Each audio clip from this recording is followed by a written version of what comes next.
e o silêncio que grita. Marina tinha 32 anos quando sua vida desmoronou pela primeira vez. Não foi um colapso espetacular, daqueles que aparecem nos noticiários. Foi algo mais sutil, mais cruel, justamente por ser invisível aos olhos alheios. Era uma terça-feira comum de março, quando ela acordou e percebeu que não conseguia mais sair da cama. Não por preguiça, não por cansaço físico, mas porque algo dentro dela havia simplesmente desistido. A manhã entrou pela janela do apartamento de 40 metros quadrados, na zona leste de São Paulo. A luz tocou seu rosto, mas Marina permaneceu imóvel, os olhos fixos no teto manchado pela umidade. Havia uma rachadura ali que ela conhecia de cor. Tinha passado as últimas semanas traçando mentalmente aquele caminho irregular pelo reboco. Parecia um rio visto de cima, ou talvez uma cicatriz. O despertador do celular tocava havia 20 minutos. Era o terceiro alarme. Ela tinha criado um sistema. 3 alarmes com intervalos de 10 minutos, porque um só não era suficiente para convencê-la de que valia a pena levantar. Mas naquela manhã, nem 3 foram o bastante. Marina trabalhava como operadora de telemarketing havia 7 anos. Não era o emprego dos sonhos. Definitivamente não era o que ela imaginava quando entrou na faculdade de letras aos 18 anos, cheia de planos e expectativas. Mas pagava as contas. Mal, mas pagava. Ou pelo menos pagava até ela começar a faltar. A primeira falta tinha sido há 3 meses. Ela ligou dizendo que estava doente, o que tecnicamente era verdade, embora não do jeito que o supervisor pensava. Nos dias seguintes, voltou ao trabalho, cumpriu o horário, atingiu as metas absurdas de ligações por hora. Mas algo havia mudado. Cada ligação parecia drenar um pouco mais de sua energia vital. Cada cliente irritado, cada script decorado, cada meta impossível era como uma pequena morte. A segunda falta veio 2 semanas depois a terceira. Depois, ela perdeu a conta. Naquela terça-feira de março, Marina sabia que se não levantasse, perderia o emprego. Sabia que não tinha reservas financeiras, que o aluguel estava atrasado, que a geladeira estava praticamente vazia. Sabia de tudo isso com uma clareza cristalina e aterradora. Mas o conhecimento racional de suas responsabilidades não era suficiente para mover seus membros. Ela pensou na mãe, Dona Célia, que morava no interior e ligava todo domingo sem falta. A mulher que havia trabalhado a vida inteira como doméstica para garantir que a filha estudasse, que tivesse oportunidades. Como ela explicaria para a mãe que estava prestes a perder mais um emprego? Como colocaria em palavras esse vazio que a consumia por dentro? O celular tocou. Era Jéssica, sua única amiga do trabalho. Marina olhou para a tela, viu o nome piscando, mas não atendeu. Não tinha forças nem para inventar uma desculpa. A ligação caiu na caixa postal. 2 minutos depois, uma mensagem. Mari, o Henrique está perguntando de você. Já é a 4ª falta do mês. Liga aqui, por favor. Henrique era o supervisor, um homem de 40 e poucos anos que provavelmente já tinha sonhos também, antes que a vida o transformasse em alguém cuja principal função era apertar pessoas que já estavam no limite. Ele não era cruel por natureza, Marina sabia disso. Ele era apenas mais uma engrenagem no sistema, fazendo o que precisava para manter o próprio emprego, para alimentar a própria família. Às 2 da tarde, Marina finalmente conseguiu se arrastar até o banheiro. Olhou-se no espelho e quase não reconheceu a pessoa que a fitava de volta. Os olhos fundos, a pele pálida, o cabelo desgrenhado. Quando foi a última vez que tinha comido algo decente? Quando foi a última vez que tinha saído de casa para algo além de trabalhar? Ela tentou lembrar de momentos felizes. Havia uma memória da infância, brincando no quintal da casa da avó, perseguindo galinhas enquanto o sol se punha. Havia a formatura da faculdade, a mãe chorando de orgulho, mesmo que aquele diploma nunca tivesse servido para muita coisa no mercado de trabalho. Havia Paulo. Paulo. Apenas pensar no nome dele fazia algo se contrair em seu peito. Eles tinham terminado há 6 meses, mas para Marina parecia uma eternidade, e ao mesmo tempo como se tivesse sido ontem. 3 anos de relacionamento que acabaram em uma discussão banal sobre louça suja na pia. Não era sobre a louça, claro, nunca é sobre a louça. Era sobre expectativas não atendidas, sobre sonhos que foram morrendo aos poucos, sobre 2 pessoas que se tornaram estranhas, dividindo o mesmo espaço. Paulo queria casar, ter filhos, construir algo. Marina mal conseguia construir energia para atravessar o dia. Ele interpretou isso como desinteresse, como falta de amor.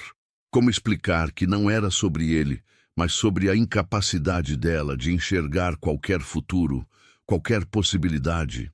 Depois que ele foi embora, levando suas coisas em caixas que pareciam pequenas demais para conter 3 anos de vida compartilhada, Marina pensou que sentiria um alívio. Menos uma responsabilidade, menos uma pessoa para decepcionar. Mas o que veio foi um vazio ainda maior, um silêncio ensurdecedor que preenchia cada cômodo do apartamento. Naquela noite, pela primeira vez em meses, Marina chorou. Não foi um choro delicado hollywoodiano. Foi um choro feio, violento, que sacudiu todo o seu corpo. Ela chorou pela garota que tinha sido, cheia de esperanças e planos. Chorou pelo emprego que provavelmente já tinha perdido. Chorou pela mãe que merecia uma filha melhor. Chorou por Paulo, por ela mesma, por todas as versões de futuro que nunca aconteceriam. E quando as lágrimas finalmente secaram, deixando seu rosto inchado e dolorido, Marina tomou uma decisão. Não uma decisão grandiosa ou heróica, apenas uma decisão pequena, quase insignificante. Amanhã ela tentaria de novo. O abismo. A demissão veio 2 dias depois, em uma sala apertada que cheirava a café requentado e desinfetante. Henrique evitou olhar diretamente para ela enquanto falava sobre excesso de faltas e necessidade de comprometimento. Havia um script também para demissões, Marina percebeu. Um roteiro ensaiado para tornar o ato de destruir o sustento de alguém mais palatável. Ela assinou os papéis em silêncio. Jéssica esperava do lado de fora, os olhos vermelhos, e a abraçou forte quando Marina saiu. "Você vai ficar bem", sussurrou a amiga. Mas ambas sabiam que eram palavras vazias, ditas porque é o que se diz nessas situações. Marina voltou para casa carregando uma caixa com seus poucos pertences do trabalho. Uma caneca com o logotipo desbotado de uma banda que gostava na adolescência, um casaco puído que ficava na cadeira, uma foto dela com Jéssica em um happy hour da empresa. Era deprimente como 7 anos de vida cabiam em uma caixa de papelão. Os dias seguintes se arrastaram em uma rotina nebulosa. Marina acordava tarde, às vezes nem se dava ao trabalho de trocar o pijama. Comia o que havia na despensa, coisas que estavam lá há meses. Macarrão instantâneo, biscoitos velhos, um arroz que ela cozinhava sem nenhum acompanhamento. O dinheiro da rescisão mal cobriria o aluguel atrasado e as contas mais urgentes. Ela criou um perfil em sites de emprego, enviou currículos para dezenas de vagas. A maioria nem respondia. Algumas mandavam aqueles e-mails automáticos agradecendo o interesse e informando que, infelizmente, o perfil não corresponde ao que buscamos no momento. 3 empresas chamaram para entrevista. A primeira entrevista foi em uma empresa de telemarketing ainda maior e mais impessoal que a anterior. A entrevistadora, uma mulher jovem demais para o nível de cinismo em seu olhar, perguntou por que Marina tinha sido demitida. "Problemas pessoais", Marina respondeu, odiando como as palavras soavam fracas e patéticas. A entrevistadora anotou algo e Marina sabia que não receberia uma ligação de retorno.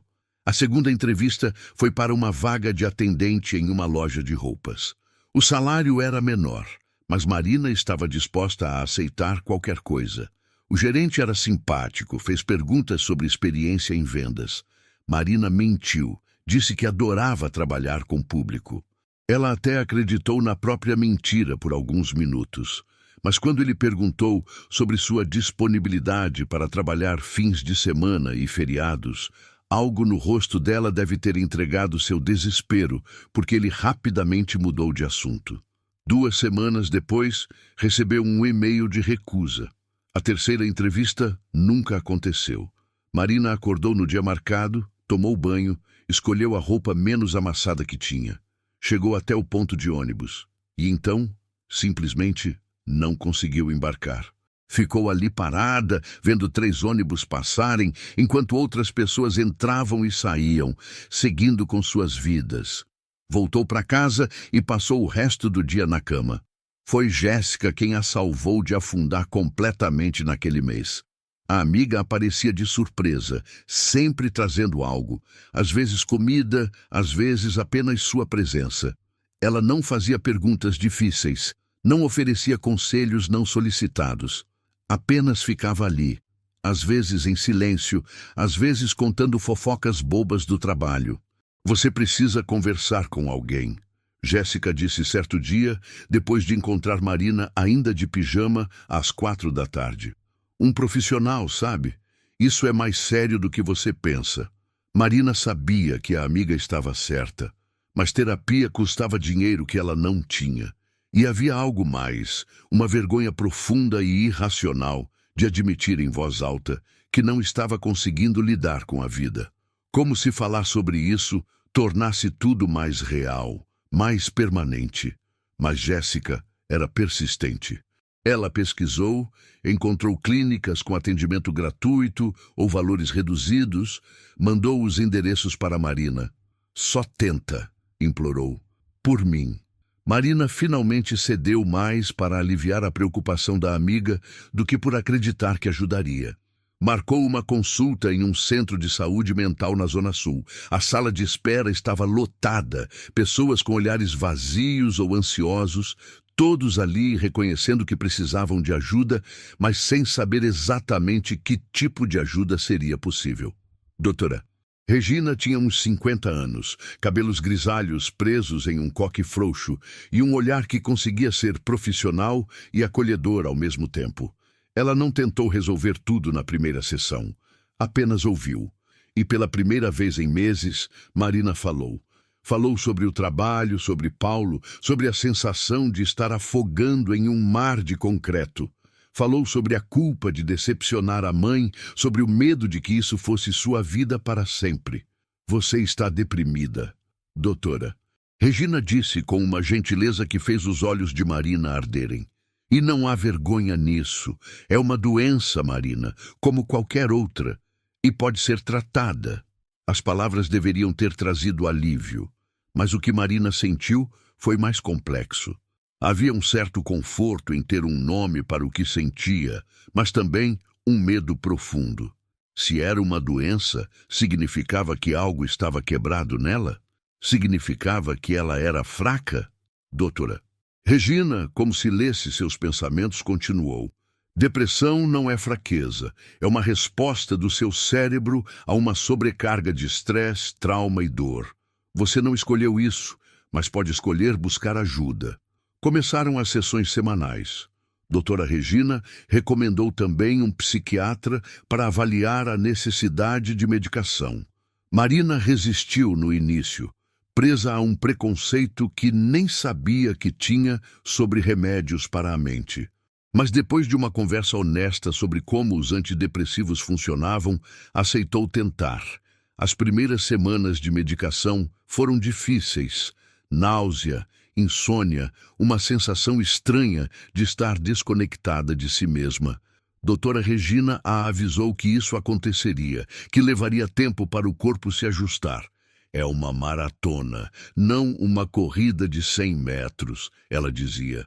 Mas gradualmente, tão lentamente que Marina quase não notou, algo começou a mudar. Não foi uma transformação dramática. Ela não acordou um dia feliz e curada, mas começou a acordar, começou a conseguir tomar banho sem que parecesse uma tarefa hercúlea. Começou a comer refeições de verdade, não apenas carboidratos baratos. Ainda havia dias ruins, dias em que a cama parecia um ímã impossível de resistir. Dias em que a voz cruel em sua cabeça sussurrava que ela era um fracasso, que nunca melhoraria, que seria melhor simplesmente desistir. Mas nesses dias, Marina tinha algo novo. Tinha doutora Regina. Tinha Jéssica. Tinha as ferramentas que estava aprendendo em terapia para questionar esses pensamentos, para não acreditar em cada mentira que sua mente deprimida contava. E pela primeira vez em muito tempo, tinha algo parecido com esperança. Era frágil, instável, mas estava lá. Um pequeno fio de luz no escuro. O dinheiro, porém, continuava sendo um problema urgente.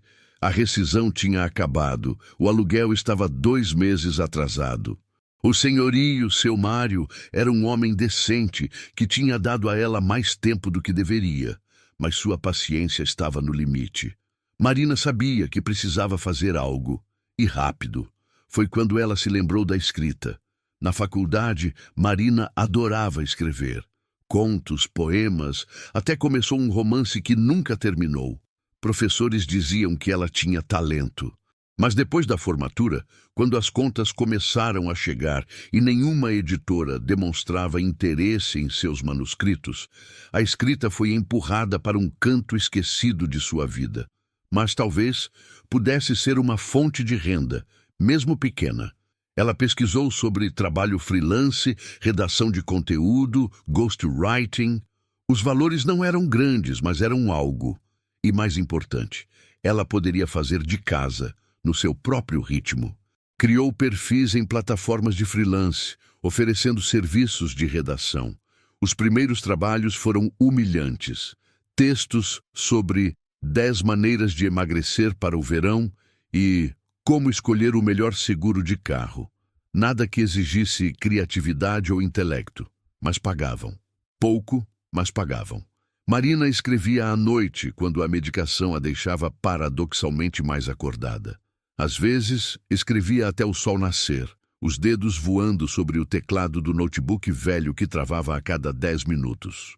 Não era a vida literária que ela imaginara, mas era uma forma de usar suas palavras, e isso significava algo. Lentamente, muito lentamente, ela começou a construir uma reputação na plataforma. Clientes voltavam, pediam mais trabalhos. Os valores aumentaram um pouco. Não era suficiente para viver confortavelmente, mas era suficiente para pagar o aluguel, comprar comida decente, continuar com a terapia no centro de saúde. Seu Mário aceitou um plano de pagamento para o aluguel atrasado.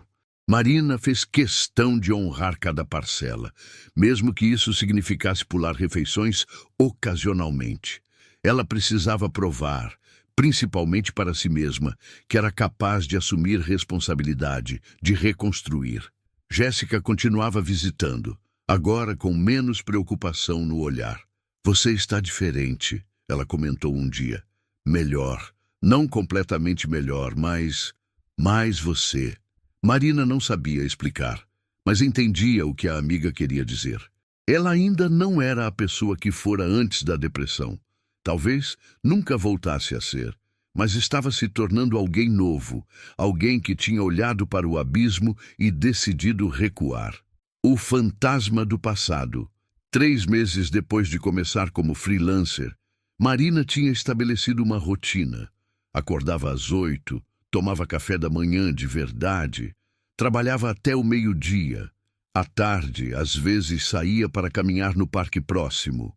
Um exercício que doutora Regina insistia que era importante tanto para o corpo quanto para a mente. Depois voltava ao trabalho ou às sessões de terapia. Não era uma vida emocionante, mas era estável. E estabilidade era algo que Marina tinha aprendido a valorizar.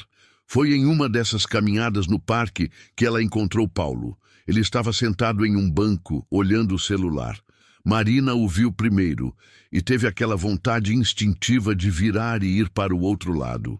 Mas seus pés continuaram andando, como se operados por uma força independente de sua vontade. Quando estava a poucos metros dele, Paulo levantou os olhos e a reconheceu. O rosto dele atravessou várias expressões em segundos. Surpresa, desconforto, algo que poderia ser remorso. Marina, ele disse ficando de pé. Oi, Paulo. Um silêncio estranho se instalou entre eles, repleto de todas as coisas que tinham sido ditas e todas as que nunca foram. Ele parecia diferente. Um pouco mais velho, talvez. Ou talvez fosse apenas o peso do tempo e da separação, tornando-o um estranho. Como você está? Ele perguntou. E Marina quase riu da banalidade da pergunta. Como resumir os últimos 6 meses em uma resposta educada de parque? Melhor, ela disse, e era verdade. E você? Bem, estou bem. Ele hesitou então. Você parece bem. Diferente, mas bem. Eles conversaram por alguns minutos. Aquela conversa superficial de ex-namorados que se esbarram por acaso. Ele contou que tinha recebido uma promoção no trabalho. Ela contou que estava trabalhando com redação. Nenhum dos dois mencionou o elefante invisível entre eles. O fim do relacionamento, as razões, a dor. Quando estavam prestes a se despedir, Paulo disse: Eu sinto muito, pelo jeito que as coisas terminaram, pelo que eu disse. Marina olhou para ele, realmente olhou, e viu um homem que também carregava suas próprias feridas. Eu também, ela respondeu. Mas está tudo bem. A gente estava em lugares diferentes. Está mesmo? Ele perguntou. Tudo bem? Marina pensou na pergunta. Estava tudo bem? Não, não completamente. Provavelmente nunca estaria completamente, mas estava melhor, e isso era suficiente. Está ficando, ela disse, e sorriu. Um sorriso genuíno, talvez o primeiro em meses. Depois que se despediram, Marina continuou sua caminhada. Esperava sentir algo devastador, uma recaída emocional. Mas o que sentiu foi uma estranha paz. O encerramento de um capítulo que ela nem sabia que precisava ser fechado. Naquela noite, na sessão com doutora Regina, Marina contou sobre o encontro. E como você se sentiu? A terapeuta perguntou, caneta pousada no bloco de notas. Estranhamente, ok. Eu achei que encontrá-lo seria devastador, mas foi apenas triste. Uma tristeza suave, sabe? Pelo que poderia ter sido, mas não foi. Isso é crescimento, Marina. Você está aprendendo que pode sentir emoções difíceis sem ser consumida por elas. Era verdade. Marina estava aprendendo que emoções não eram inimigas a serem evitadas, mas ondas a serem surfadas. Algumas eram pequenas, outras enormes, mas todas eventualmente passavam. O trabalho freelance continuava crescendo. Marina tinha agora alguns clientes fixos que pagavam valores melhores. Um deles, uma startup de tecnologia, precisava de alguém para escrever artigos de blog sobre inovação. Pela primeira vez em anos, Marina estava escrevendo sobre assuntos que realmente a interessavam.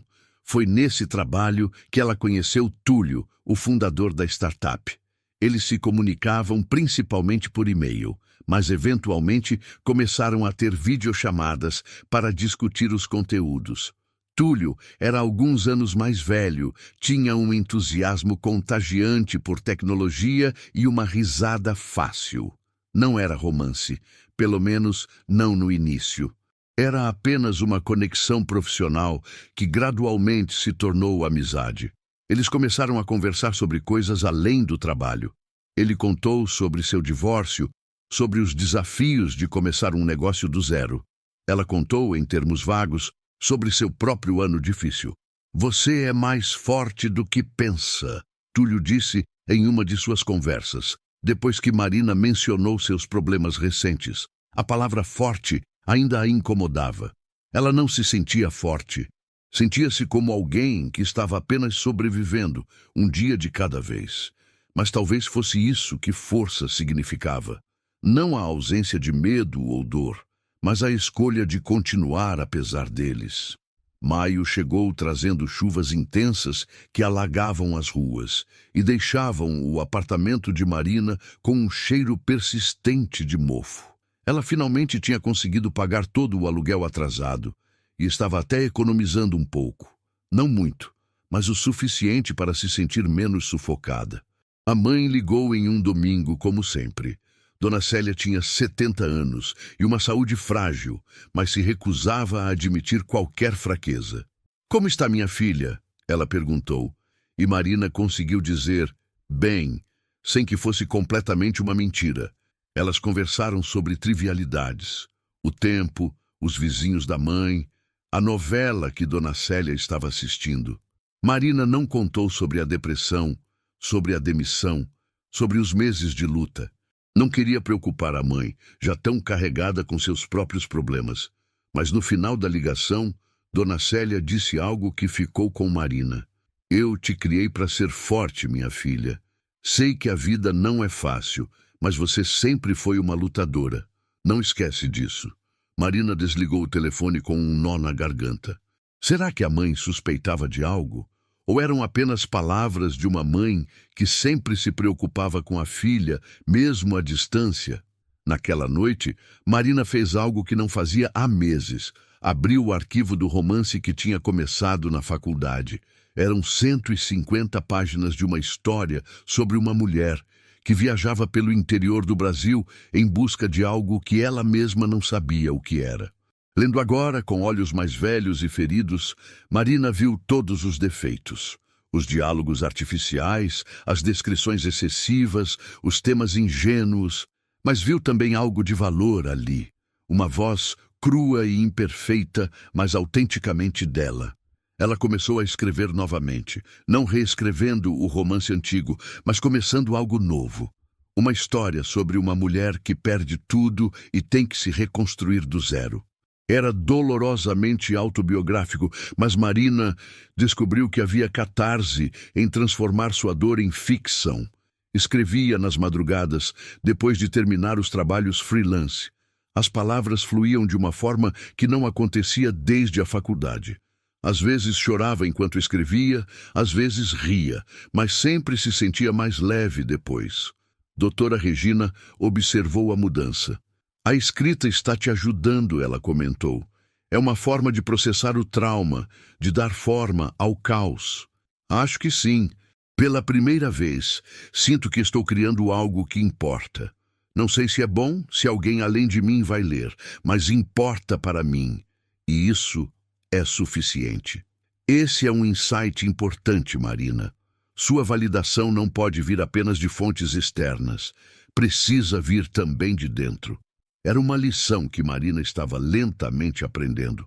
Por tanto tempo ela tinha medido seu valor pela aprovação dos outros. Professores, empregadores, Paulo, sua mãe. E quando essa aprovação faltava, ela desmoronava. Mas agora estava aprendendo que a opinião mais importante era a dela sobre si mesma. Junho chegou seco e frio. Marina completou 33 anos sem grande celebração. Jéssica insistiu em levá-la para jantar e Túlio mandou um buquê de flores que a fez corar.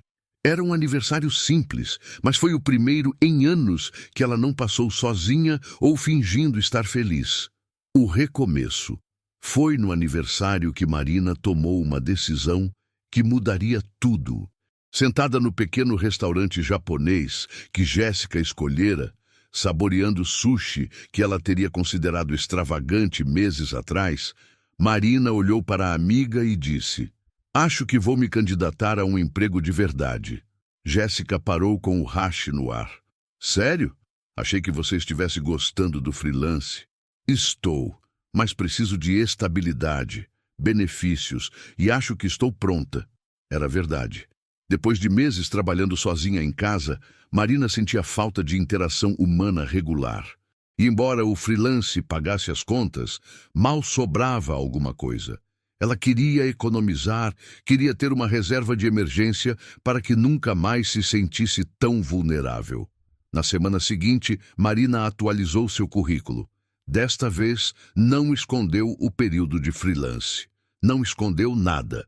Escreveu sobre suas habilidades de redação, sobre os clientes que atendeu, sobre sua capacidade de trabalhar com prazos apertados.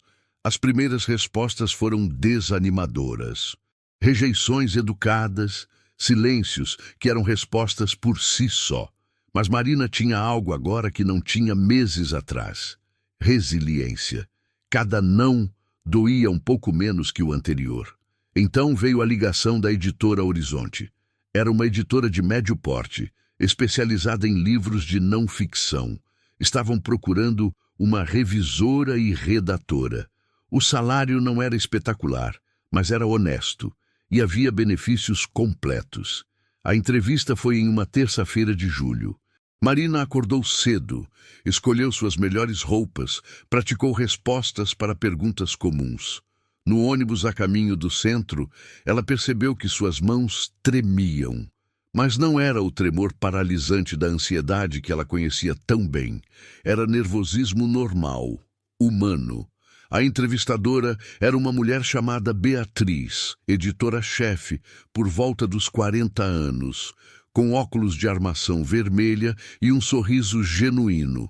Ela fez perguntas sobre experiência, sobre processos de trabalho. Então, fez a pergunta que Marina estava temendo. Vejo aqui que você trabalhou 7 anos em telemarketing e depois passou para freelance. O que motivou essa mudança? Marina respirou fundo. Ela tinha ensaiado uma resposta vaga, profissional. Mas olhando para Beatriz, decidiu ser honesta. Eu passei por um período muito difícil. Fui demitida e tive que lidar com problemas de saúde mental. A princípio, o freelance foi uma necessidade, mas se tornou uma forma de me reconstruir. Agora estou procurando algo mais estável, porque estou pronta para isso. Houve um momento de silêncio. Marina preparou-se para a rejeição educada, mas Beatriz apenas acenou com a cabeça. Obrigada pela honestidade. Muita gente esconderia isso. Mas saúde mental é tão importante quanto física, e admitir quando precisamos de ajuda é um sinal de maturidade, não de fraqueza. A conversa fluiu mais facilmente depois disso. Beatriz falou sobre a cultura da editora, sobre a equipe pequena mas dedicada. Marina falou sobre sua paixão por livros, sobre como estava escrevendo seu próprio romance nas horas vagas. Mande para mim quando terminar. Beatriz disse no final. Sempre estamos procurando novos talentos. Marina saiu da entrevista sem saber o que pensar. Tinha ido bem? Ou a honestidade tinha sido um erro? Ela tentou não alimentar esperanças, mas elas cresciam apesar de seus esforços. 3 dias depois, seu telefone tocou. Era Beatriz. Gostaríamos de oferecer a você a posição. Marina teve que se sentar. As pernas simplesmente desistiram de sustentá-la. Sério? Sério. Você impressionou todos nós. Quando pode começar? Começaria em 2 semanas. Tempo suficiente para finalizar os projetos freelance em andamento e se preparar mentalmente para essa nova fase. Quando desligou o telefone, Marina ficou parada por um longo momento, processando. Então ligou para Jéssica, que gritou tão alto que Marina teve que afastar o celular do ouvido. Ligou para a mãe, que chorou. E, finalmente, mandou uma mensagem para a doutora Regina. Consegui o emprego. A resposta veio rápida. Sabia que conseguiria. Estou orgulhosa de você. Naquela noite, Marina se permitiu algo que não fazia há muito tempo. Comemorou. Comprou uma garrafa de vinho barato, pediu comida delivery e brindou sozinha em seu apartamento minúsculo. Não era uma celebração grandiosa, mas era dela. As 2 semanas passaram em um borrão de ansiedade e preparação. Marina comprou algumas roupas novas em brechós, consertou o único sapato social que tinha, organizou sua rotina de medicação para garantir que não esqueceria de tomar os remédios nos dias agitados que viriam. Doutora Regina dedicou uma sessão inteira para preparar Marina para a transição. Vai ser desafiador, ela alertou. Novos ambientes, novas pessoas, novas expectativas. E tudo bem se alguns dias forem difíceis. Isso não significa que você falhou ou que está regredindo. E se eu não conseguir? Marina perguntou, deixando escapar o medo que a roía por dentro. E se conseguir? Doutora Regina retrucou gentilmente. Marina, você já passou pela parte mais difícil. Você olhou para o abismo e decidiu escalar de volta. Um novo emprego é desafiador, sim, mas você tem ferramentas agora que não tinha antes. O primeiro dia na editora Horizonte foi tão assustador quanto Marina imaginara. O escritório ficava no 10º andar de um prédio comercial no centro, com janelas grandes que davam vista para a cidade. A equipe era pequena. Além de Beatriz, havia Carlos, o designer gráfico que tinha quase 60 anos e usava camisetas de bandas de rock. Renata, a assistente editorial que não devia ter mais de 25 anos. E Fábio, o estagiário universitário que parecia perpetuamente perdido. Beatriz fez as apresentações, mostrou a mesa de Marina, uma mesa de verdade, com computador, gavetas e até uma plantinha que Renata explicou ser uma tradição dar aos novos funcionários. "Bem-vinda ao time", ela disse com um sorriso genuíno. Os primeiros dias foram uma enxurrada de informações. Sistemas para aprender, processos para memorizar, estilos editoriais para dominar. Marina chegava em casa exausta, mental e fisicamente. Mas era uma exaustão diferente daquela do telemarketing. Havia propósito nisso. Havia significado. Ela estava revisando um manuscrito sobre a história do Brasil quando teve seu primeiro ataque de pânico no trabalho. Foi no final da segunda semana. Sem aviso, seu coração disparou. O ar pareceu faltar. As paredes começaram a fechar. Marina se levantou bruscamente, derrubando a cadeira, e correu para o banheiro. Trancou-se em uma cabine e tentou respirar. Tentou usar as técnicas que doutora Regina tinha ensinado. Contou até 10. Nomeou 5 coisas que podia ver, 4 que podia tocar, 3 que podia ouvir. Lentamente, muito lentamente, o pânico recuou. Quando saiu do banheiro 15 minutos depois, esperava encontrar olhares julgadores. Mas Renata apenas perguntou baixinho se estava tudo bem. Tudo. Marina mentiu, mas sua voz tremeu. Naquela noite, ela quase desistiu. Quase mandou uma mensagem para Beatriz, dizendo que tinha cometido um erro, que não estava pronta. Mas então olhou para a plantinha na sua mesa. Ela tinha levado para casa naquele primeiro dia, com medo de que morresse sozinha no escritório durante o fim de semana. A planta estava viva, até tinha crescido um pouco. Se ela podia manter uma planta viva, talvez pudesse fazer isso também. Na sessão seguinte, com a doutora Regina, Marina contou sobre o ataque de pânico. "E o que você fez?" A terapeuta perguntou. "Usei as técnicas. Respirei. Eventualmente passou." "Exatamente. Você gerenciou. Você não fugiu, não entrou em pânico sobre estar em pânico. Você usou suas ferramentas e superou o momento. Mas e se acontecer de novo?" "Provavelmente vai acontecer. Recuperação não é linear, Marina. Vai haver dias ruins, mas agora você sabe que pode passar por eles." Agosto chegou trazendo dias ensolarados e frios. Marina estava começando a se sentir mais confortável no trabalho. Aprendeu que Carlos tinha um humor seco que ela adorava, que Renata era obcecada por café e gatos, que Fábio estava sempre perdido porque estava cursando engenharia, mas sonhava em trabalhar com livros. E Beatriz, Marina descobriu, era uma chefe diferente de qualquer outra que já tivera. Ela não microgerenciava, não criava metas impossíveis.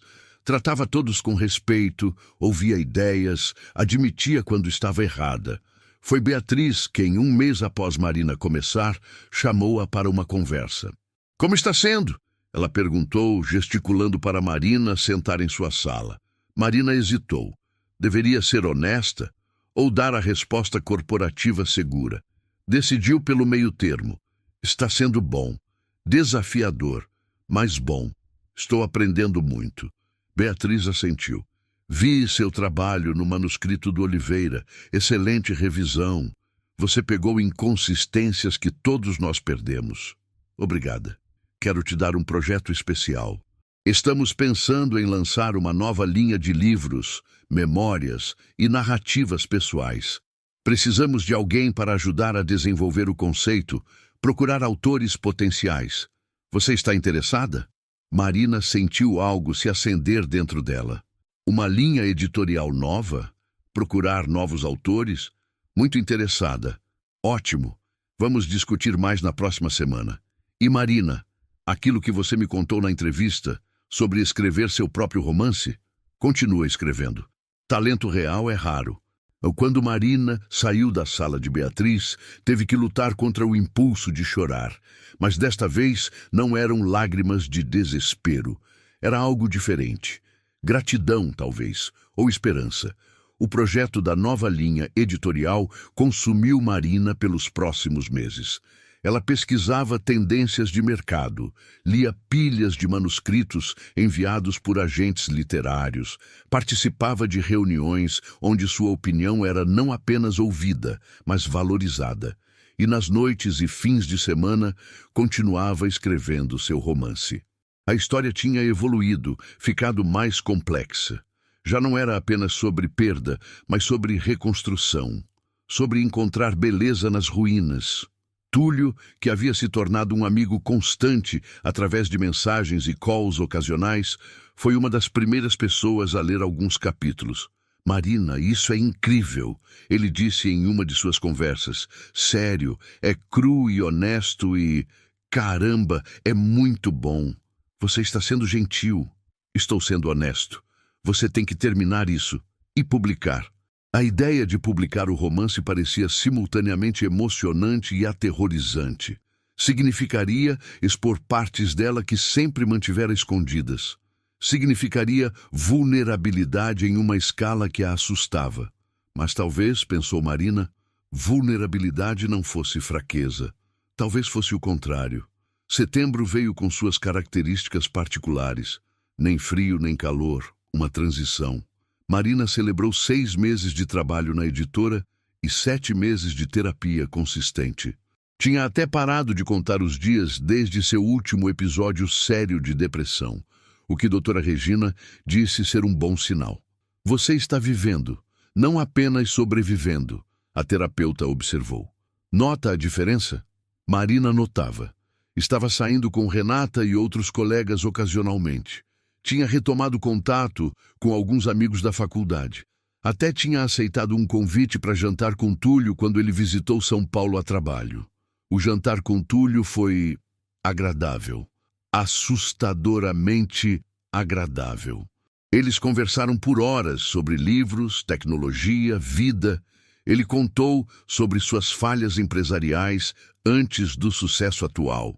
Ela contou sobre sua jornada com saúde mental, algo que já não a envergonhava tanto admitir.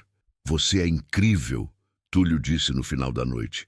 Tudo que você passou e ainda está aqui, lutando, criando, é admirável, Marina corou. Não sei sobre incrível, apenas estou fazendo o que preciso fazer. Isso é exatamente o que torna você incrível. Eles se despediram com um abraço que durou 1 segundo a mais do que seria apenas amigável. Marina voltou para casa com o coração batendo rápido, mas não de ansiedade. Era algo parecido com possibilidade. A tempestade antes da calmaria outubro começou com notícias ruins. Dona Célia teve um infarto. A ligação veio de madrugada, um vizinho da mãe dizendo que ela estava no hospital. Marina pegou o primeiro ônibus para o interior, seu coração numa morsa de medo e culpa. Quanto tempo fazia desde que tinha visitado a mãe? 3 meses? 4? O hospital era pequeno, as paredes pintadas de um verde institucional deprimente. Dona Célia estava em uma cama, conectada a monitores, parecendo pequena e frágil de uma forma que Marina nunca tinha visto. Minha filha, a mãe sussurrou quando Marina entrou no quarto. Marina segurou a mão dela, fina e fria. Estou aqui, mãe. Está tudo bem. Mas não estava tudo bem. Os médicos explicaram que o infarto tinha sido moderado, mas na idade dela, com a saúde fragilizada, qualquer coisa era séria. Ela precisaria de cuidados. Não poderia mais viver sozinha. Marina passou uma semana no interior, dividindo-se entre o hospital e a casa da mãe. Era uma casa simples, com 2 quartos, onde Marina tinha crescido. Cada cômodo carregava memórias, a cozinha onde aprendeu a cozinhar, o quintal onde brincava, o quarto pequeno onde tinha devorado centenas de livros. Ela conversou com médicos, com assistentes sociais, tentando entender as opções. A mãe precisaria de alguém para ajudar. Uma casa de repouso? A ideia fazia o estômago de Marina revirar. Trazer a mãe para São Paulo? Mas o apartamento era minúsculo, mal cabia a ela mesma. À noite, sozinha na casa da mãe, Marina chorou. Chorou pelo medo de perder a única família que tinha. Chorou pela culpa de não ter estado mais presente. Chorou pela impossibilidade da situação. Ela ligou para a doutora Regina, mesmo sendo fora do horário da sessão. A terapeuta atendeu e ouviu em silêncio enquanto Marina despejava tudo. Respire, Marina. Doutora Regina disse gentilmente. Você não precisa resolver tudo agora. Primeiro sua mãe precisa se recuperar. Depois, um passo de cada vez, vocês vão descobrir a melhor solução. Mas eu não consigo cuidar dela. Mal consigo cuidar de mim mesma. Isso não é verdade. Você tem cuidado de si mesma muito bem nos últimos meses. Mas cuidar da mãe, enquanto cuida de você mesma, isso vai exigir ajuda. E tudo bem pedir ajuda. Marina voltou para São Paulo depois de garantir que a mãe estava estável e com vizinhos, verificando diariamente. Beatriz foi compreensiva quando Marina explicou a situação, ofereceu flexibilidade de horário, trabalho remoto quando necessário. Família vem primeiro, Beatriz disse. Sempre.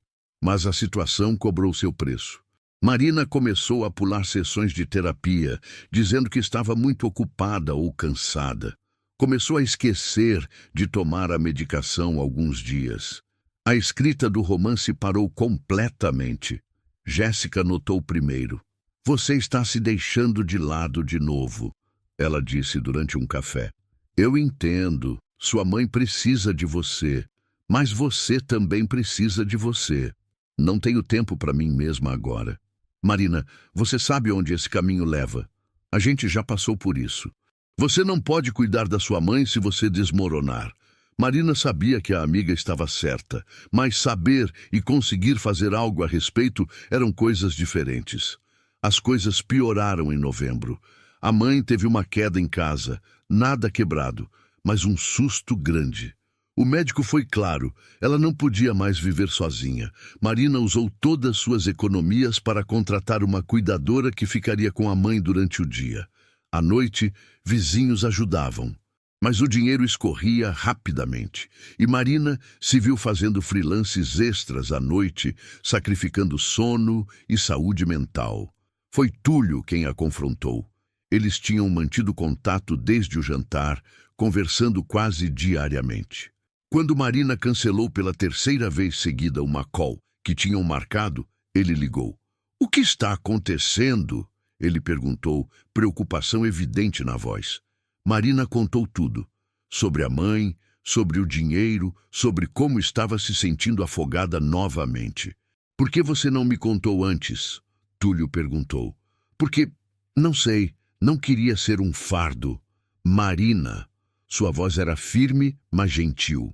Amigos não são fardos. Deixe as pessoas te ajudarem. Como? Como você pode ajudar com isso? Houve uma pausa. Eu posso te oferecer mais trabalho freelance. Estamos expandindo e precisamos de alguém para nosso conteúdo. O valor seria significativamente melhor que o que você recebe dos outros clientes. De Túlio, eu não posso aceitar caridade. Não é caridade, é trabalho de verdade.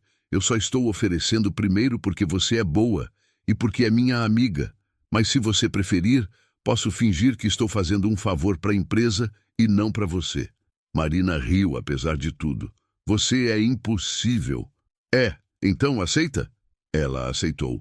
E o dinheiro extra ajudou. Mas mais que isso, ajudou ter alguém que se importava o suficiente para oferecer. Doutora Regina também não a deixou escapar. Quando Marina cancelou 2 sessões seguidas, a terapeuta ligou pessoalmente. Eu sei que está difícil, ela disse, mas é justamente nesses momentos que você mais precisa do apoio. Vamos encontrar um jeito. Sessões mais curtas, horários diferentes, até por telefone se necessário. Mas você não pode abandonar seu tratamento agora. Relutantemente, Marina concordou. E teve que admitir que depois de voltar às sessões regulares, conseguia respirar um pouco melhor. Reconstrução. Dezembro chegou trazendo o calor e a exaustão do fim de ano. Marina estava esgotada, mas de pé. A mãe estava estável, a cuidadora era competente e carinhosa, as contas estavam sendo pagas, ainda que apertadas. E então, Beatriz fez uma proposta. A linha de narrativas pessoais foi aprovada, ela anunciou em uma reunião.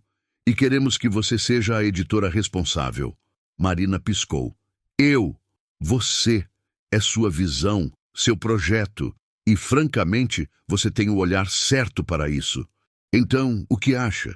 Era uma promoção, um aumento de salário significativo, mais responsabilidade, mas também mais liberdade criativa.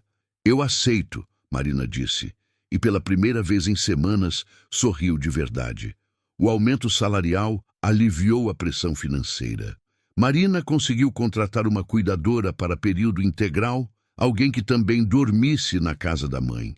Dona Célia resistiu inicialmente, mas cedeu quando percebeu que a filha estava se matando de trabalhar. Você precisa viver sua vida, minha filha, a mãe disse durante uma visita em janeiro.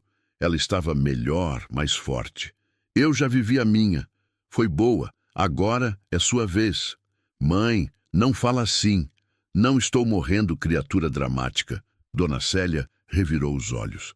Só estou dizendo que você não pode colocar sua vida em pausa por minha causa. Você é nova, merece ser feliz. A conversa ficou com Marina. Ela tinha passado tanto tempo apenas sobrevivendo que tinha esquecido que poderia aspirar por mais. Que poderia aspirar por felicidade. Foi pensando nisso que ela finalmente terminou o romance.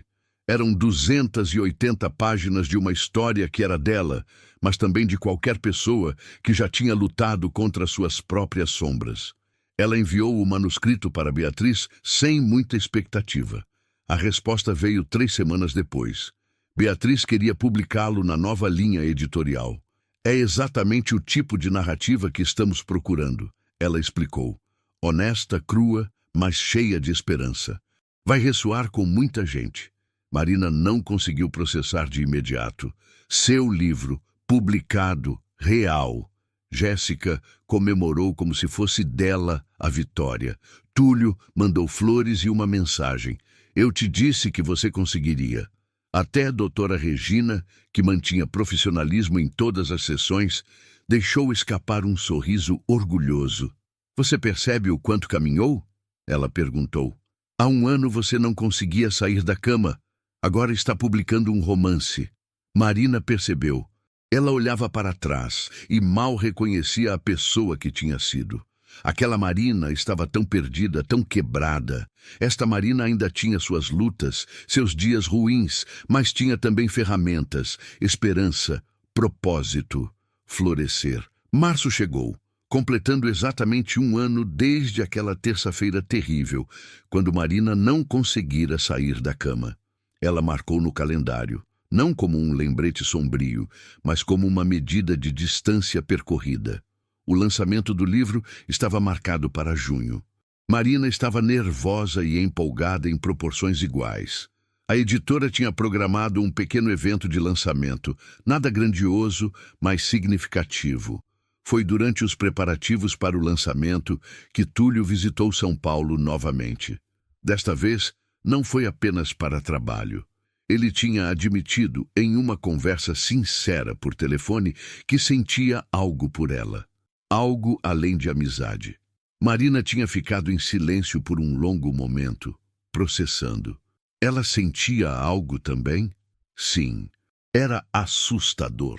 Absolutamente. Mas talvez, ela pensou, algumas coisas assustadoras valiam a pena. Eles se encontraram em um café perto do apartamento de Marina.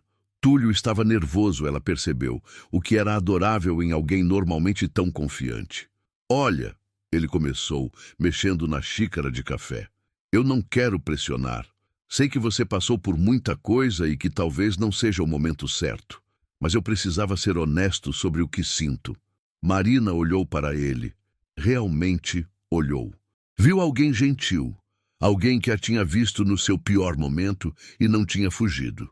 Alguém que a fazia rir, que acreditava nela mesmo quando ela não acreditava em si mesma. Eu também sinto algo, ela admitiu, mas tenho medo. Meu último relacionamento não terminou bem e eu ainda estou trabalhando em mim mesma. Ainda tenho dias ruins. Todos temos dias ruins, Marina. E quanto ao seu último relacionamento, bom, eu não sou o Paulo. Não vou pedir que você seja algo que não é. Eu te quero exatamente como você é, dias ruins incluídos. Eles decidiram tentar, sem pressa, sem pressão, apenas ver onde as coisas levariam. Doutora Regina, quando Marina contou sobre Túlio, fez as perguntas que um bom terapeuta faria. Como você se sente nisso? Está fazendo porque quer ou porque acha que deveria? Tem medo de repetir padrões antigos? Marina pensou cuidadosamente antes de responder. Eu quero. E sim, tenho medo. Mas acho que é o tipo certo de medo. Não o medo paralisante, mas o medo que vem de arriscar em algo que importa. Isso é muito maduro, Marina. Você está aprendendo a diferenciar entre medos racionais e irracionais, entre vulnerabilidade saudável e exposição autodestrutiva. O relacionamento com Túlio se desenvolveu lentamente. Eles se viam quando ele visitava São Paulo, conversavam diariamente, construíam algo sólido sobre uma base de amizade genuína. Ele nunca pressionava quando ela precisava de espaço. Ela tentava ser aberta sobre suas necessidades, seus limites. Era diferente de Paulo, mais igual, mais respeitoso. E pela primeira vez, Marina entendia que relacionamento não deveria ser sobre completar o outro, mas sobre dois indivíduos inteiros escolhendo caminhar juntos. Abril trouxe mudanças no trabalho também. A linha de narrativas pessoais estava tendo sucesso e Beatriz ofereceu a Marina a oportunidade de ser mentora para novos escritores, ajudando-os a desenvolver suas histórias. Era um trabalho que Marina adorava. Ver alguém encontrar sua voz, ajudar a moldar narrativas que importavam, havia propósito profundo nisso. Um dos escritores que ela mentorava era um jovem chamado Gabriel, que estava escrevendo sobre sua experiência com transtorno bipolar. Ele lembrava Marina de si mesma há 1 ano, talentoso, mas inseguro, lutando contra o estigma, questionando se sua história merecia ser contada. Todo mundo tem histórias assim, Gabriel disse durante uma de suas sessões. Por que alguém se importaria com a minha? Marina sorriu, reconhecendo seu próprio medo refletido. Porque a sua história é única. Porque mesmo que outros tenham experiências similares, ninguém as viveu exatamente como você. E porque alguém lá fora precisa ler sua história e perceber que não está sozinho. Ajudar Gabriel era, de certa forma, ajudar a si mesma retroativamente. Era dizer a Marina, de 1 ano atrás, que valia a pena continuar, que havia luz, mesmo quando tudo parecia escuridão. Maio chegou com suas características transitórias. Marina visitou a mãe e ficou feliz em ver Dona Célia caminhando melhor, sorrindo mais. A cuidadora Neuza tinha se tornado mais que uma funcionária. Era quase parte da família. Sua mãe fala de você o tempo todo, Neuza confidenciou. Ela é muito orgulhosa de você, sabe disso? Marina não sabia, não realmente. A mãe nunca tinha sido de grandes demonstrações de afeto. Mas naquela visita, quando Marina estava saindo, Dona Célia segurou sua mão e disse: Você se tornou uma mulher forte, minha filha. Mais forte do que eu jamais fui. Mãe, você é a pessoa mais forte que conheço. Eu sobrevivi. Você está vivendo. É diferente. As palavras ficaram com Marina durante toda a viagem de volta para São Paulo. Sobreviver versus viver. Por tanto tempo, ela tinha apenas sobrevivido. Mas agora estava realmente vivendo. A transformação completa junho chegou trazendo o lançamento do livro. O evento era pequeno, em uma livraria independente no centro de São Paulo. Marina estava nervosa a ponto da náusea, mas Jéssica, Túlio, Renata e até Beatriz estavam lá, um círculo de apoio que a mantinha de pé. Ela tinha preparado um pequeno discurso, mas quando chegou sua vez de falar, as palavras preparadas fugiram. Em vez disso, ela falou do coração. Este livro é sobre perda. Ela começou olhando para as 15 ou 20 pessoas na audiência, sobre perder seu emprego, seu relacionamento, sua sanidade, sobre tocar o fundo e não ter certeza se conseguirá voltar à superfície. Mas também é sobre sobrevivência, sobre descobrir que você é mais forte do que pensava, sobre pedir ajuda e aceitar que vulnerabilidade não é fraqueza. Sua voz tremeu um pouco, mas continuou. Há um ano, eu estava no lugar mais escuro que já estive. Não conseguia imaginar um futuro, muito menos estar aqui, compartilhando minha história. Se você está nesse lugar escuro agora, quero que saiba, não está sozinho e pode melhorar. Não da forma que os filmes mostram, não de repente ou magicamente, mas passo a passo, dia a dia, pode melhorar. Houve aplausos quando ela terminou. Pessoas fizeram perguntas. Algumas compartilharam suas próprias lutas. Uma mulher, por volta dos 40 anos, comprou um livro e disse baixinho: "Obrigada por ter coragem de escrever isso." Depois do evento, o grupo foi jantar. Foi uma noite de risos e comemoração. Túlio segurou a mão de Marina sob a mesa. Um gesto pequeno, mas significativo. Jéssica fez um brinde. A Mari, que foi para o inferno e voltou com uma história para contar. Marina brindou, sentindo uma gratidão profunda por essas pessoas, por esta vida que tinha construído das cinzas. Nas semanas seguintes, o livro começou a vender modestamente. Não foi um best-seller instantâneo, mas teve reviews positivas. Leitores mandavam mensagens compartilhando como a história tinha ressoado com eles. Cada mensagem era um lembrete de por que tinha valido a pena ser vulnerável.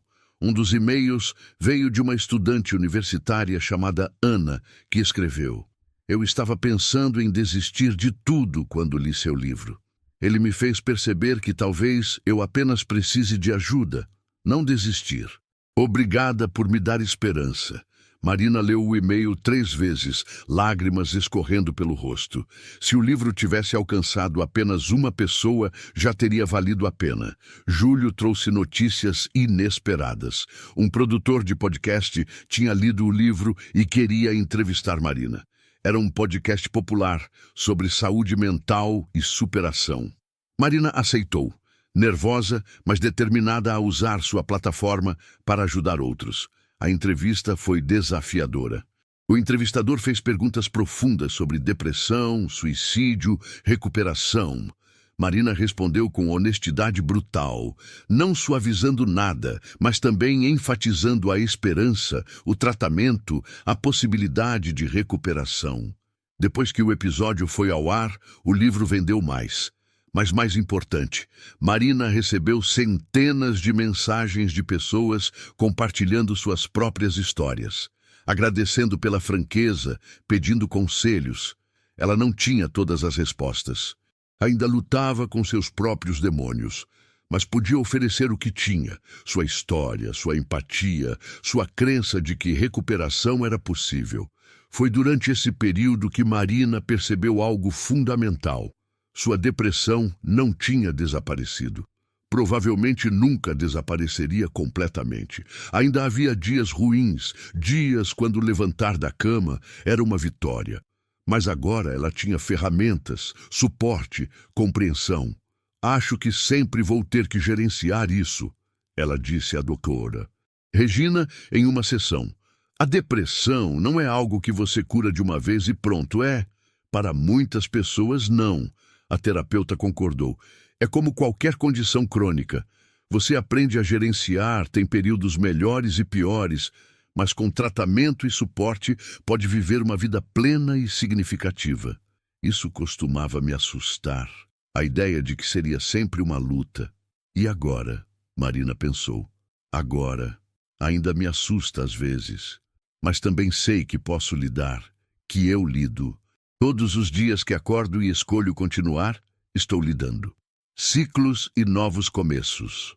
Agosto marcou um ano desde que Marina tinha começado na editora Horizonte. Beatriz organizou um pequeno almoço de celebração e, durante a comemoração, fez um anúncio. Estamos expandindo a linha de narrativas pessoais para incluir também podcasts e conteúdo digital, e queremos que Marina lidere essa expansão. Era uma responsabilidade grande, assustadora, mas Marina descobriu que estava pronta para o desafio. O projeto do podcast começou em setembro. Marina recrutou Gabriel, o jovem escritor que ela tinha mentorado, para co-conduzir. Eles entrevistariam pessoas com histórias de superação, criariam espaço para conversas honestas sobre saúde mental, trauma, recuperação. O primeiro episódio foi com a própria Marina contando sua jornada completa, sem filtros, sem embelezamentos. Ela falou sobre as manhãs em que não conseguia sair da cama, sobre o dia em que foi demitida, sobre a solidão esmagadora, mas também sobre Jéssica, sobre doutora Regina, sobre cada pequena vitória no caminho. A resposta foi avassaladora. O episódio teve milhares de downloads na primeira semana. Comentários inundaram suas redes sociais. Obrigado por falar sobre isso. Você me fez sentir menos sozinho. Vou procurar ajuda depois de ouvir sua história. Gabriel gravou o segundo episódio, sua própria história sobre transtorno bipolar e o caminho até o diagnóstico correto. Depois vieram outros convidados. Uma médica que lutara contra a síndrome de burnout, um empresário que sobreviveu a uma tentativa de suicídio, uma professora que superou o PTSD após um acidente. Cada história era única, mas havia fios comuns: a dor, o isolamento, a luta. E também a esperança, a resiliência, a descoberta de que pedir ajuda não é fracasso. Marina estava realizando algo que nunca imaginou possível. Estava usando sua dor, transformando-a em algo que ajudava outros.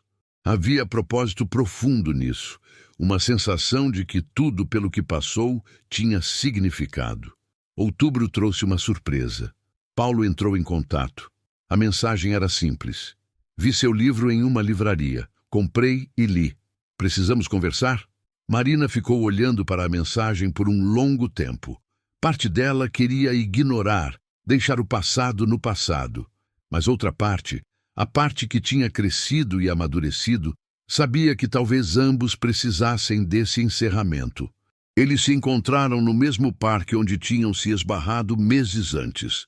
Paulo estava diferente, mais magro, com algumas linhas de expressão que ela não lembrava. Eu li seu livro, ele começou sem rodeios. E preciso pedir desculpas, de verdade. Marina esperou, deixando-o continuar. Eu não entendi pelo que você estava passando. Achei que era sobre mim, sobre não me amar o suficiente. Mas era sobre você lutando contra algo muito maior. E em vez de apoiar, eu pressionei, cobrei, fiz você se sentir pior. Paulo, deixa eu terminar, por favor. Ele respirou fundo. Você era corajosa e eu não vi. Estar deprimido e ainda assim acordar todo dia, ir trabalhar, tentar manter as coisas funcionando, isso é coragem. E eu chamei de preguiça, de falta de comprometimento. Eu sinto muito.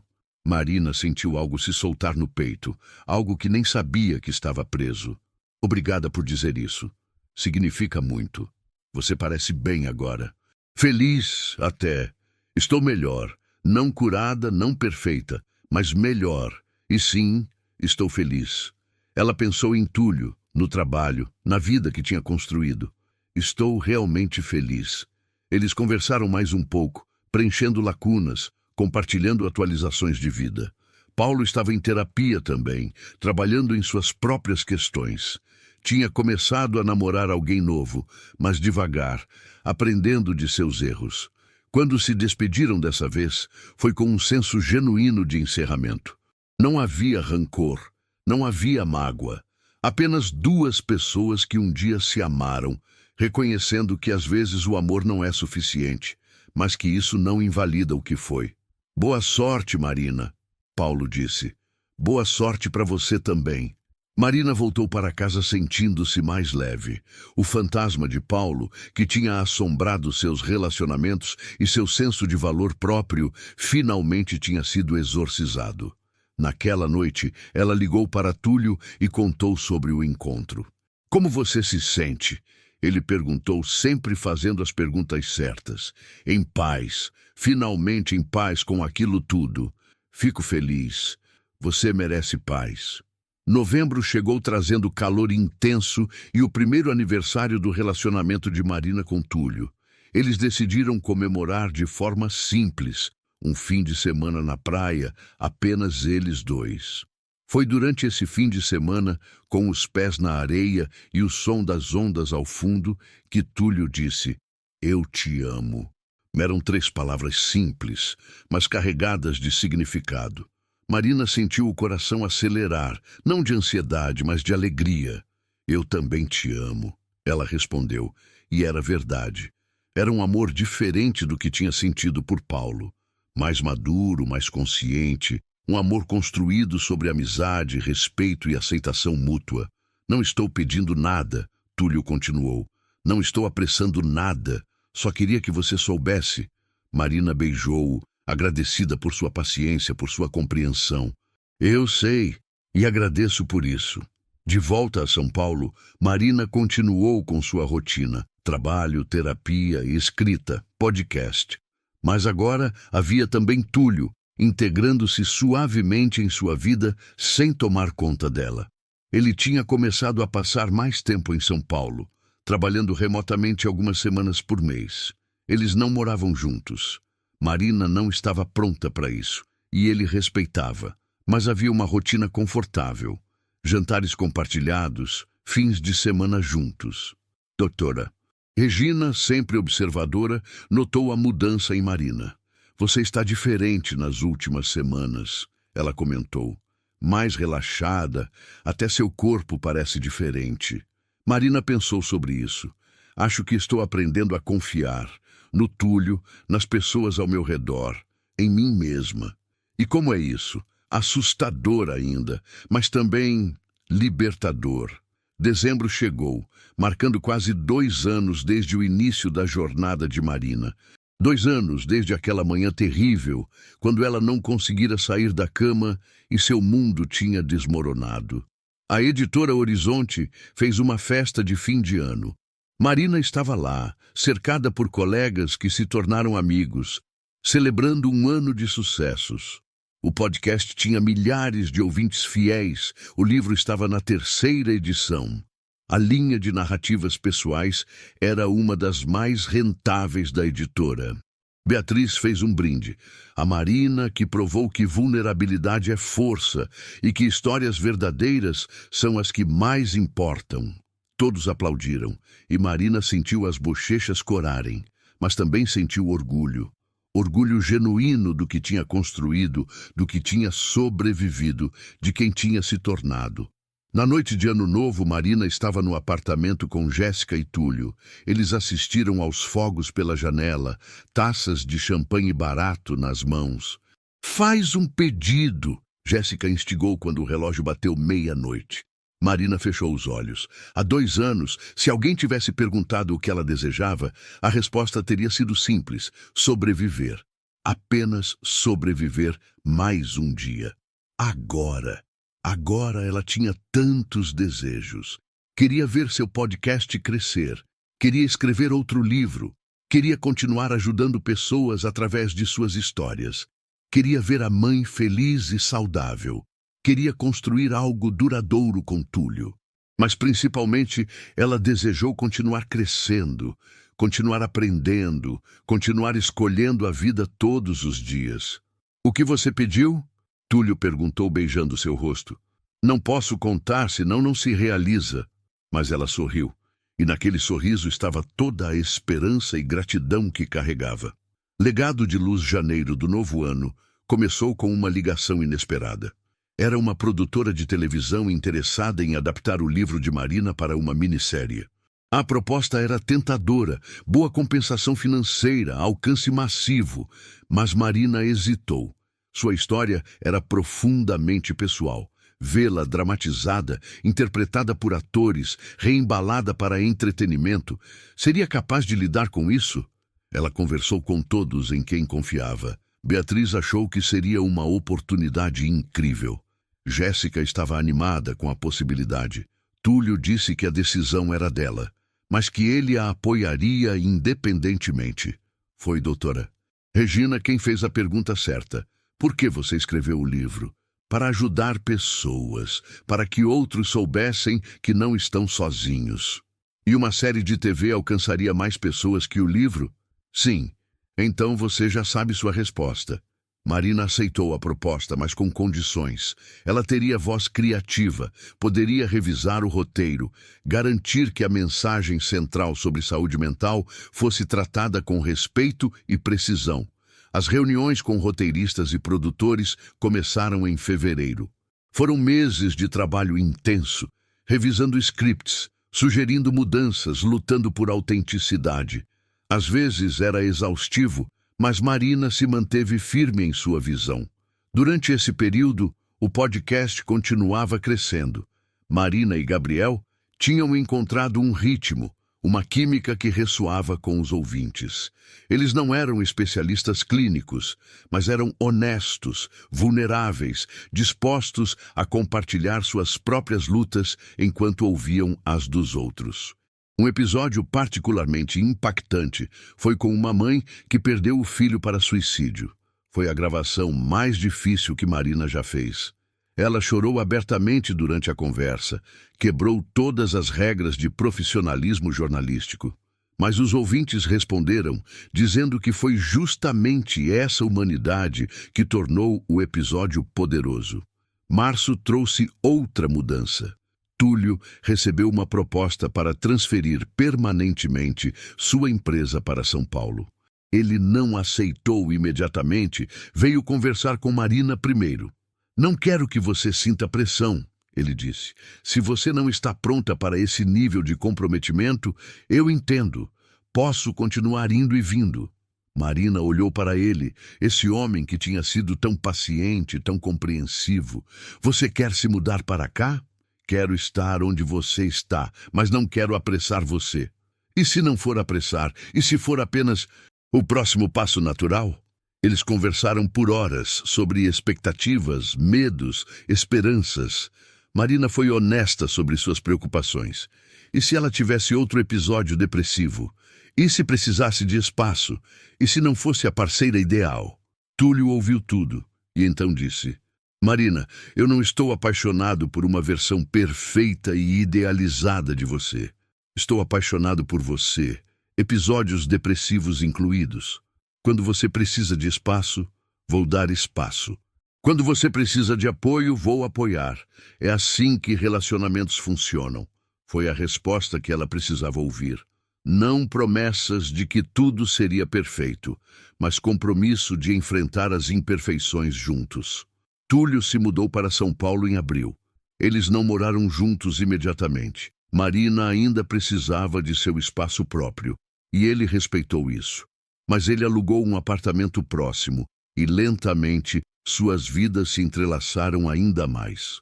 Maio marcou 1 ano e meio desde que Marina começara na Editora Horizonte. Beatriz a chamou para uma reunião, e Marina entrou esperando mais um projeto, mais uma responsabilidade. O que ela não esperava era uma proposta de sociedade. A linha de narrativas pessoais cresceu além de todas as expectativas, Beatriz explicou. E honestamente, eu não consigo gerenciar isso e o resto da editora. Estou propondo que separemos em uma divisão própria e quero você como sócia. Marina teve que se sentar. Sócia? Você teria participação nos lucros, autonomia criativa completa e construiria sua própria equipe. O que acha? Era aterrorizante e emocionante em partes iguais. 2 anos atrás, Marina mal conseguia manter um emprego de telemarketing. Agora estava sendo oferecida uma sociedade em um negócio promissor. Sim, ela disse sem hesitação. Sim, eu aceito. As mudanças foram rápidas. Marina contratou uma pequena equipe, uma editora assistente, um produtor para o podcast, um assistente administrativo. De repente, ela era não apenas uma sobrevivente, mas uma líder. Foi assustador. Houve dias quando a síndrome do impostor gritava em sua mente: quem você pensa que é? Você não merece isso, você vai fracassar. Mas agora Marina tinha ferramentas para lidar com essas vozes. Terapia regular com doutora Regina, medicação ajustada perfeitamente, uma rede de apoio sólida. E, mais importante, anos de evidências de que ela era capaz, de que tinha valor, de que merecia as oportunidades que conquistara. Junho chegou trazendo o 2º aniversário da publicação de seu livro. A editora organizou um evento maior desta vez, reconhecendo o impacto que a obra tinha tido. Centenas de pessoas apareceram, muitas compartilhando como o livro havia mudado suas vidas. Uma jovem, não devia ter mais de 19 anos, esperou no final da fila de autógrafos. Quando chegou sua vez, ela segurou o livro com mãos trêmulas. Eu preciso agradecer, ela disse, lágrimas nos olhos. Há 6 meses eu estava planejando me matar. Tinha tudo preparado. Mas então minha irmã me deu seu livro e eu procurei ajuda. Comecei terapia. Ainda é difícil, mas estou aqui. Estou viva. Marina se levantou e abraçou a garota, ambas chorando. Era isso. Era por isso que ela tinha escolhido ser vulnerável, compartilhar sua dor. Se apenas uma vida fosse salva, tudo teria valido a pena. Mas não foi apenas uma vida. Marina recebia mensagens semanalmente de pessoas compartilhando histórias similares. O livro, o podcast, as palestras que ela agora dava ocasionalmente, tudo estava criando ondas, tocando vidas, salvando pessoas. Júlio trouxe a mãe para uma visita em São Paulo. Dona Célia estava significativamente melhor, mais forte, mais independente. Ela ficou uma semana, conheceu Túlio oficialmente, visitou o escritório de Marina. Minha filha, a empresária, ela disse com orgulho óbvio. Quem diria? Eles passaram uma tarde no apartamento de Marina, folheando álbuns de fotos antigas. Havia uma foto de Marina aos 8 anos, sorrindo com dentes faltando, segurando um livro. Você sempre amou histórias, Dona Célia comentou. Mesmo pequena. Lembra quando você disse que ia ser escritora? E você disse que escritor não paga conta. Marina brincou. Eu estava errada. Ou melhor, você provou que eu estava errada. Você fez suas histórias pagarem contas e ainda ajudaram pessoas. Isso é mais do que eu jamais sonhei para você. Foi um dos momentos mais especiais que Marina teve com a mãe. Não era apenas sobre orgulho de conquistas profissionais, mas reconhecimento de jornada, de luta, de triunfo sobre a adversidade. Agosto chegou trazendo notícias sobre a série de TV. A produção começaria em outubro, com lançamento previsto para o ano seguinte. Marina estava envolvida em cada etapa, desde a escolha do elenco até a revisão de cenas finais. A atriz escolhida para interpretá-la era alguns anos mais jovem, mas tinha uma qualidade vulnerável que Marina reconheceu como verdadeira. Elas se encontraram para café e a atriz fez perguntas profundas sobre depressão, sobre como se sente estar naquele lugar escuro. Quero fazer justiça à sua história, ela disse. Não romantizar, não simplificar, mostrar a verdade. Marina apreciou a dedicação. E quando viu as primeiras cenas filmadas, ficou emocionada com o cuidado e respeito com que sua história estava sendo tratada. Setembro marcou 2 anos completos desde que Marina começara na editora. A divisão de narrativas pessoais estava prosperando. Eles tinham publicado 12 livros no último ano, todos com temas de superação e resiliência. O podcast tinha mais de 500 mil de ouvintes regulares, mas mais importante que os números eram as histórias. As pessoas cujas vidas tinham mudado, que tinham procurado ajuda, que tinham encontrado esperança. Marina recebeu um prêmio de uma organização de saúde mental pelo seu trabalho destigmatizando doenças mentais. Durante o discurso de aceitação, ela falou sobre sua jornada com honestidade brutal. Há 2 anos, eu não conseguia imaginar um futuro. Hoje estou aqui recebendo um prêmio por ajudar outros a imaginar o deles. Isso não aconteceu porque eu sou especial ou extraordinariamente forte. Aconteceu porque eu pedi ajuda, porque pessoas maravilhosas, minha terapeuta, minha melhor amiga, minha família, meu companheiro, se recusaram a me deixar afundar, e porque eu escolhi, dia após dia, continuar tentando. Ela pausou, olhando para a plateia. Se você está lutando agora, quero que saiba. Não é vergonha pedir ajuda. Não é fraqueza admitir que precisa de apoio. E recuperação é possível. Talvez não seja rápida, talvez não seja fácil, mas é possível. Você é possível. A plateia se levantou em aplausos. Marina viu Túlio na primeira fila, olhos brilhando de orgulho. Viu Jéssica, sua primeira salvadora, sorrindo através de lágrimas. E sentiu, talvez pela primeira vez, completamente, que estava exatamente onde deveria estar. 2 anos depois, Marina estava no parque onde tudo tinha mudado, onde encontrara Paulo pela primeira vez depois do término, onde ele mais tarde pedira desculpas. Era uma manhã de outubro, o sol brilhando suave através das árvores. Ela vinha aqui ocasionalmente, uma peregrinação particular ao lugar que simbolizava transformação. Sentou-se em um banco, observando pessoas passarem. Mães com carrinhos de bebê, corredores matinais, idosos alimentando pombos. Vida acontecendo. Comum, banal, linda vida. Seu telefone vibrou. Uma mensagem de Gabriel. O episódio de hoje está bombando. Mais de 100.000 downloads nas primeiras horas. Outro vibrar. Beatriz. A série estreou na Netflix. Primeiras reviews são incríveis. Mais um. Túlio. Janta em casa hoje? Vou cozinhar seu favorito. Marina sorriu, respondendo a cada um.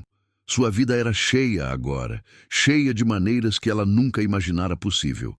Cheia de propósito, de amor, de conexão. Ainda havia dias ruins. Ainda havia manhãs quando a depressão sussurrava suas mentiras familiares. Mas agora ela sabia que eram apenas isso, mentiras. E tinha ferramentas, suporte, resiliência para enfrentá-las. Uma mulher jovem sentou-se no banco ao lado, chorando baixinho. Marina reconheceu aquele choro, de desespero, de exaustão, de alguém no limite.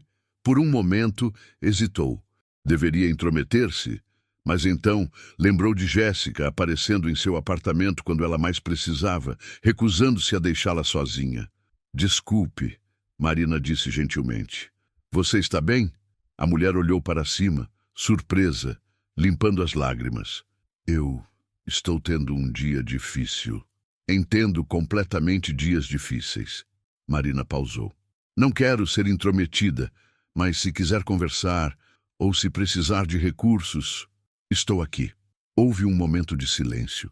Então a mulher disse, voz quebrada, acho que preciso de ajuda, mas não sei por onde começar. Marina passou a próxima meia hora conversando com ela, gentilmente, sem julgamentos. Compartilhou recursos, números de linhas de apoio, centros de saúde mental, informações sobre terapia acessível. Compartilhou sua própria história, resumida, mas honesta. Melhorou para você? A mulher perguntou. De verdade? Marina olhou para sua vida. O trabalho que amava, o homem que a amava de volta, a família remendada mais forte, o propósito que encontrara em ajudar outros. Melhorou, ela disse com convicção. Não foi fácil e não foi rápido, e ainda tenho dias ruins, mas sim, melhorou, e pode melhorar para você também. A mulher anotou todos os recursos. Agradeceu repetidamente e partiu parecendo um pouco menos quebrada do que quando chegara. Marina ficou mais um tempo no parque, refletindo sobre a jornada surreal que tinha sido sua vida. De operadora de telemarketing demitida, afundando em depressão, a autora publicada, podcaster, empresária, alguém cuja história estava ajudando milhares. Não era milagre, era trabalho árduo, terapia consistente, medicação adequada e uma rede de pessoas que se recusaram a deixá-la desistir. Ela pensou em todas as versões de si mesma que tinha sido. A garota cheia de sonhos, a mulher quebrada no fundo do poço, a sobrevivente cambaleando de volta à vida, a vitoriosa celebrando conquistas. Todas essas Marinas existiam nela ainda. A dor, a luta, a superação, tudo parte de quem ela era agora. Seu telefone vibrou novamente. Doutora Regina. Lembrete da sessão de amanhã. Mal posso esperar para ouvir sobre a estreia da série. Marina sorriu. Ainda em terapia, ainda trabalhando em si mesma, ainda crescendo. E não havia vergonha nisso. Havia força. Ela se levantou do banco, pronta para voltar para casa, para Túlio, para a vida que tinha construído tijolo por tijolo a partir das ruínas. O sol estava mais alto agora, aquecendo seu rosto. Marina fechou os olhos por um momento, sentindo a luz, a vida pulsando através dela. Ela tinha sobrevivido. Mais que isso, ela tinha florescido.